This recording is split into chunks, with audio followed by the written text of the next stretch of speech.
Hi Leo, this is Jav. Welcome po sa ating channel.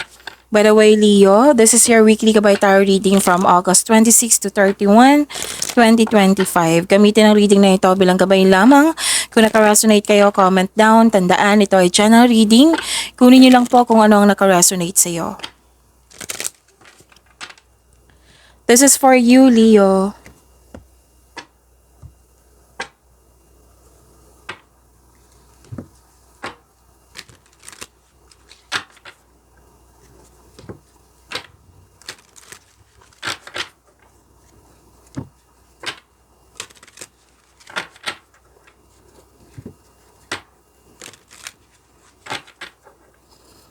Para po ito sa iyo, Leo, ngayong week na ito, August 26 to 31, 2025.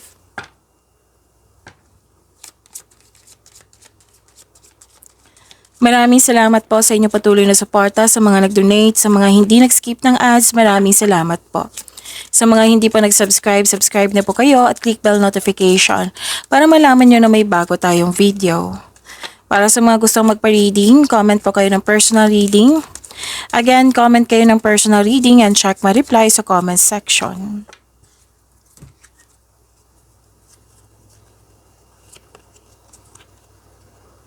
Okay. Leo, may importanteng, what I meant is may exciting na ganap. May nag-uusap dito na magkakapatid. Oo. At saka may solusyon sa inyong problema, may sagot sa inyong mga katanungan.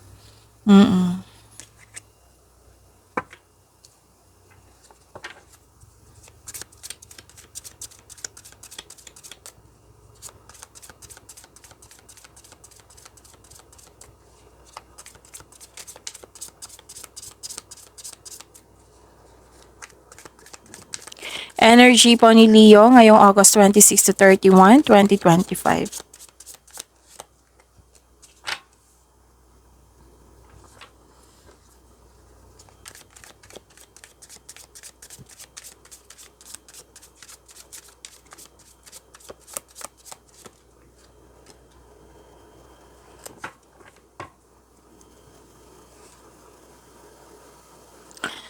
Kung may napansin kayo na repeating message, yan po yung pinupush ng course niyo po. Like for example, nanood kayo sa isang video reading nyo, sa inyong monthly Gabay Tarot reading at dito din sa weekly Gabay Tarot reading nyo. At may napansin kayo na repeating message.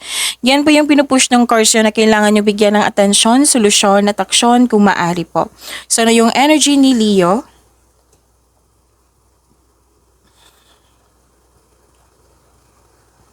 By the way, Leo,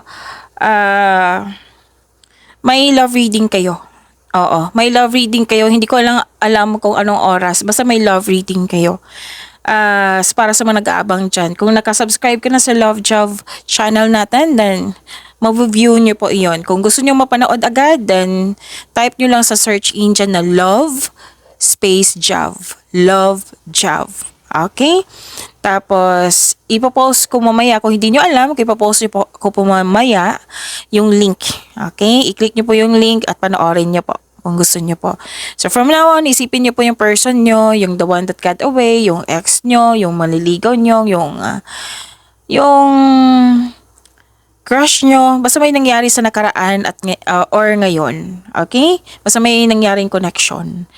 Oo, kasi malalaman mo doon kung ano yung next action niya, kung kamusta siya ngayon, kung ano yung gusto niya sabihin sa iyo, kung ano yung future alignment niyo.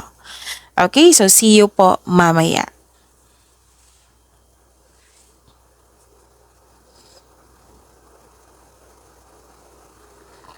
Okay, may mensahe na parating. Actually, excited ka dito, which is lumabas dito. Kanina, exciting na ganap. Excited kayo dito. At sabi ng card, may opportunity na dumating na huwag magpadalos-dalos, alamin at isipin ang susunod na hakbang para alam mo. Oo. Kasi kung magkakaroon ka ng konkretong plano, mag-create po daw kayo ng konkretong plano. Kung magkakaroon ka niyan, makatulong ito sa pagpalakas ng iyong confidence. Excited ka dito kasi makasuporta to sa iyong sarili. Oo. Sa personal improvement, pwede din sa buhay pinansyal. Oo, na pagkakataon pagkakataon na para ma-improve yung financial mo, sa inyong personal development ba ito. Basta excited ka nito. Expectation mo to eh. In-offer sa'yo na darating, which is darating siya and excited ka. Huwag niyo lang kalimutan na mag-create ng konkretong plano para mapalakas ang iyong confidence. Okay? Pero then, excited ka sa anniversary, celebration. Ano pang celebration na dyan? Birthday ba? O monthsary? Oo, excited ka. Pwede din.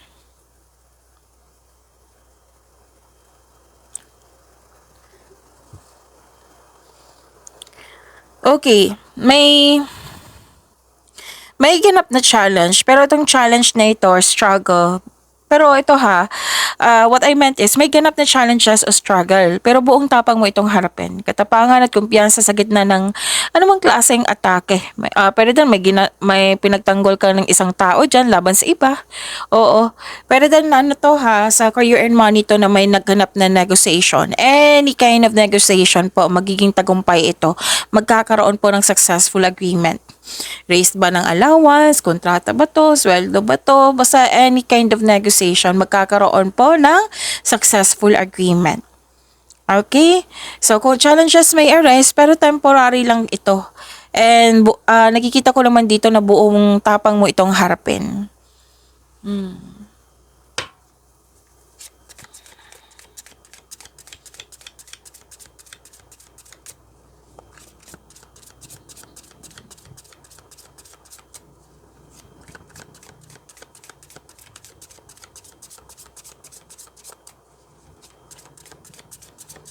Career and money ni Leo. Ngayong August 26 to 31, 2025.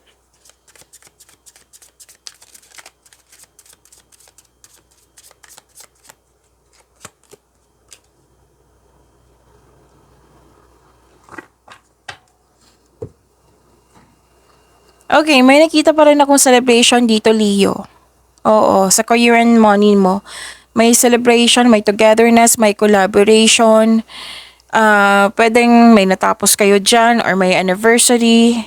Basta celebration po ito, which is good kasi magbibigay ito ng flow of positive opportunities into your life kasi nag-celebrate kayo. Ang sabi ng card dito, you deserve to celebrate your success. Pwede din may bala kayong magbakasyon, posibleng out of town ito, pwede din na, kasi may ano dito, gantimpala kang matatangkap, maaring mana ito, or promotion, or recognition. Okay, so ang ganda nito, claim nyo po.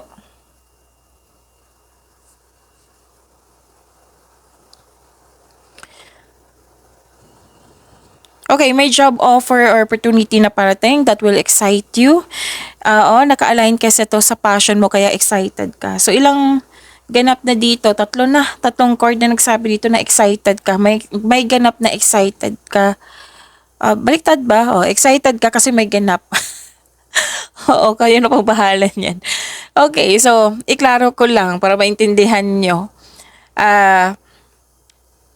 May ganap talaga na excited ka kasi naka-align to sa passion mo. And please expect na magiging busy kayo, lalo na sa inyong career and money. Oo, ang sabi ng card dito, kasi busy kayo, maraming gawain, expectation yan. So, kailangan nyo ng time management. This card asks you to prioritize your task na may time management. Just make sure you can deliver on your promises kasi baka deadline yan or may umaasa na matapos mo. Okay? May good news din, no? May makakatanggap kayo ng good news.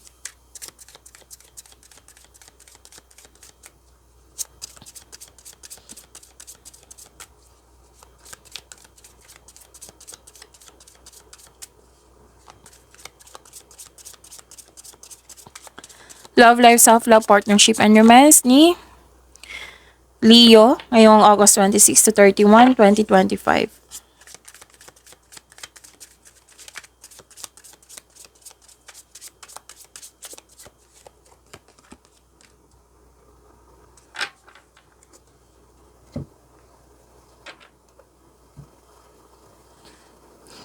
Okay, so love life, self-love, partnership, and romance. Sa mga single dito, may maliligaw ka na very charming at passionate partner na very active kang suyuin. Oo, pwedeng parating nito or nasa harap mo na. May bagong pasok din sa relasyon. Sabi ng card na one at a time lang po. I know na very excited kayo, pero one at a time, dahan-dahan lang, don't rush things. Enjoy nyo po yung getting to know each other stage, sabi ng iyong card. And pwede din matatagpuan mo itong future partner mo while traveling. Okay?